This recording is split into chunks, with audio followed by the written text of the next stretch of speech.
SMART24, driving business.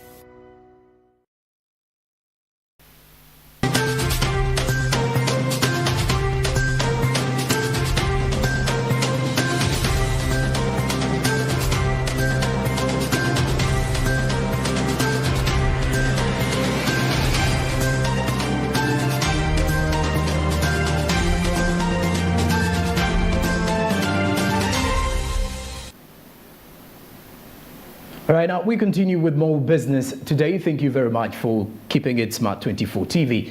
Now, our next report takes us to bamboo energy value chain. As the bamboo-based technologies and energy value chains like polyhouses, electrical appliances, food and fiber are bringing about improvements in the life and livelihoods of bamboo farmers in the country. Now, with an acre of land, the farmer will have 24,000 poles, making it more valuable for trading, particularly when it comes to carbon trading that makes a farmer and more money while conserving the environment. Naomi Mutumba reports.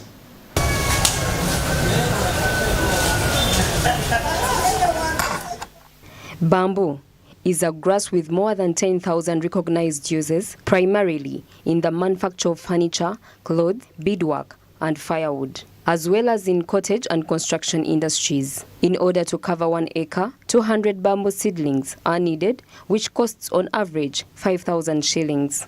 Because of its adaptability, bamboo can grow in every country's ecological system. Compared to the 1,200 species in the world, 13 naturalized species are found flourishing in the forests of Uganda. Fuel wood extraction in Uganda is the second driver of deforestation after agriculture, which has led to farmers to engage more into bamboo growing. Because bamboo is a versatile plant, if you plant it, today you plant one seedling, by the end of the year it has brought so many other poles, it becomes a clump. And by 3 years it may have even up to 50 poles. But if you cut, the more you cut, the more shoots come up. So it is a perpetual plant which will stay for a long time without getting depleted. The 10-year Uganda National Bamboo Strategy and Action Plan 2019-2029, which was approved by the Ministry of Water and Environment, aims to intensify and improve the current bamboo development, sustainable management and use initiatives. Its development of pro-poor industries and SME value chains, which would provide smallholders, women and young people with income and jobs, is one of its main foundations. Through this, farmers have developed the bamboo energy value chain as one of their ideas to stop the excessive cutting down of trees. You can use it for firewood. You can make charcoal out of the bamboo. But when you use more sophisticated methods, like we have used here a demonstration kiln, which was donated to us by the Makerere School of Engineering and Kentucky Engineering School, we are able to capture the emissions. And within capturing the emissions, we use firewood in the kiln, and then we are firing to carbonize the charcoal, which is in some kind of compartment, and then there are pipes emanating from the kiln, and the first thing we capture, the byproduct, is tar, and that is a form of crude oil.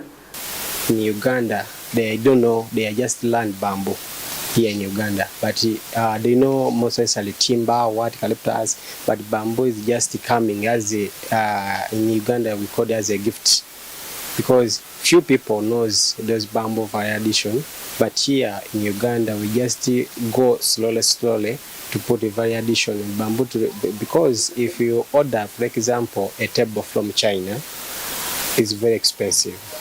We must invest in alternative fuel sources as a nation. 4,000 bamboo plants can be cultivated on 1 hectare of land. A plant that is having trouble growing will have roughly 6 stems or 24,000 poles in total. A large bamboo seedling currently costs roughly 10,000 shillings. Thus, bamboo plantations are valuable for trading, particularly when it comes to carbon trading. Through carbon trading, you can not only earn money, but also support environmental conservation. Naomi Mutumba, SMART24 TV, Business Today. All right, now we look at livestock management in Uganda. In order to create a database system to manage livestock, the government has begun working in conjunction with the European delegation in Uganda to mitigate the consequences of climate change in the livestock sector. This and more with Samuel Kiramunda. Methane, produced by ruminantic enteric fermentation, a normal component of ruminant digestion, makes up the second greatest share of animal greenhouse gas emissions. Carbon dioxide, methane, and nitrous oxide are the main greenhouse gases associated with agriculture. The biggest emissions from animal agriculture come from beef, followed by dairy, and are primarily methane produced during cattle digestion. According to Luis Lechiguero, the European representative in Uganda, they are assisting the country in creating a database for management of live cattle. Additionally, he reveals that Uganda's situation is different compared to European countries like Spain, USA, among others. Also including how many livestock there is in the country. I mean, what is the impact of the diet? They look at different type of fodder, how it is being managed, the livestock in feedlots, just on the open, or different types of feeding the cows. So this will improve, and then this knowledge will be shared later on with the farmers nationwide, and then it will be a good improvement if really they come with a sound methodology that pass the peer review and the international standards.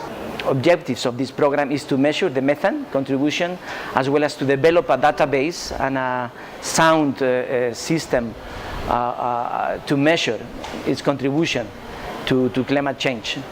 And they are doing it now with partners that use drones and satellite imagery, very sophisticated. Lewis applauded Uganda to adopt new technology and improve in managing livestock. I mean, of course, it needs improvement, especially in terms of transportation, the abattoirs, in case of livestock that is for meat. For the milk producing sector also, I mean, there is space for improvement, but Uganda it can be on the top of management of the livestock. Not only for its economic value, but we know that cows are very cherished in Uganda in the culture. You have even the Ankole cows, which are like a reputational standard. I mean, I mean, to have cows.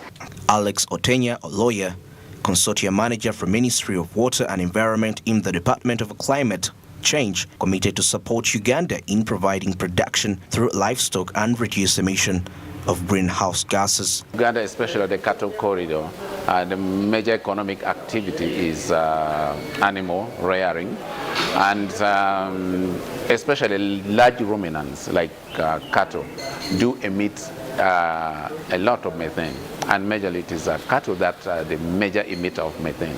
So much as all the sectors are doing something to reduce emission of greenhouse gases, for us we chose livestock sector so that also we contribute to reduction of greenhouse gas emission in the atmosphere and consequently the effect of climate change. Andrew Barije, Samuel Kiramunda, SMART24, Business Today.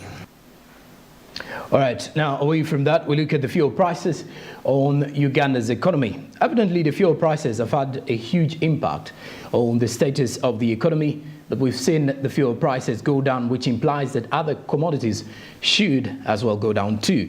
But the prices are still elevated. With these falling fuel prices of late, should we jubilate more, or there's need to worry about other commodities? Rona Nahabwe with more.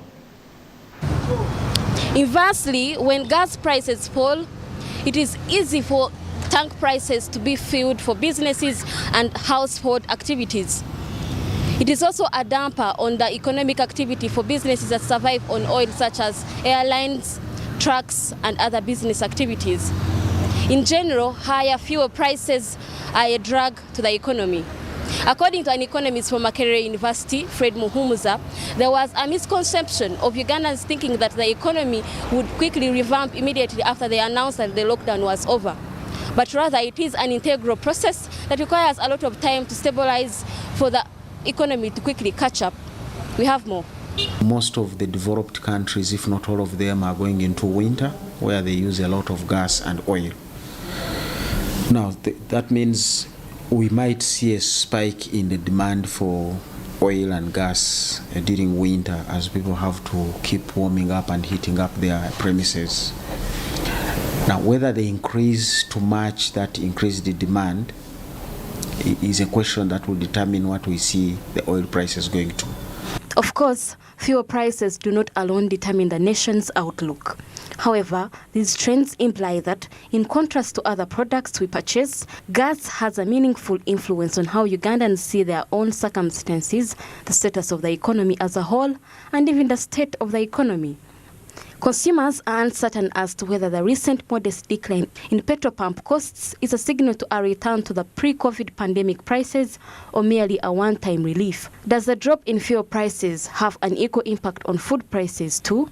The food prices are really driven by a number of factors. One is the transportation of food, which is logistics. That may be related to the oil prices.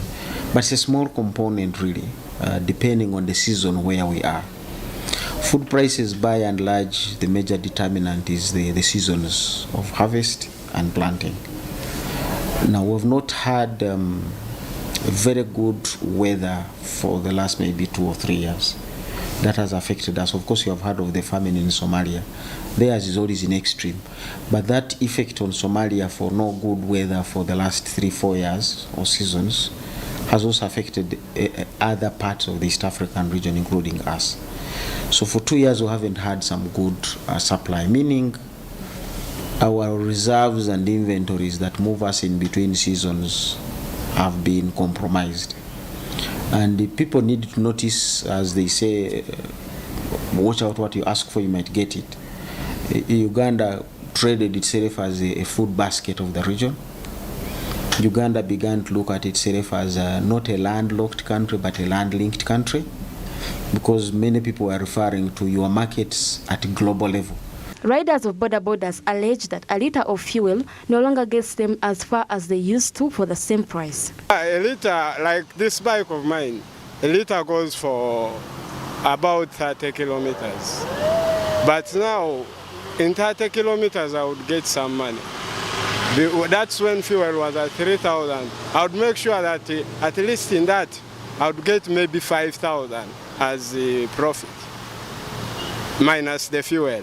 But now when I put a litre and I ride customers, at the end of it, I'll find that I've only got 1,000 or 2,000 shillings. Again, I have to put fuel to continue. Fuel is a problem.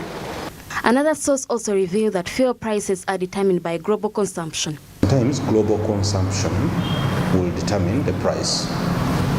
We know that China, for example, uses a lot of oil. Okay? If there are supply disruptions in China, or if a large city in China goes into a lockdown, then the prediction is that consumption will fall and will bring down the price as well. So there's always those fluctuations in price. Uganda is simply a consumer, and we're a very small consumer, and we cannot determine the price of oil on the global markets. Currently, the country consumes about 180 million litres of fuel per day. SMART24 TV also established that the easing pump prices should have started happening in the country at least 2.5 months ago.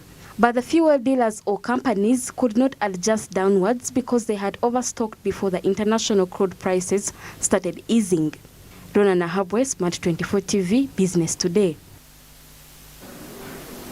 All right, and SMART24 TV's Business Today will continue immediately after the break. Stick around, we do have the Coffee Court coming up shortly after.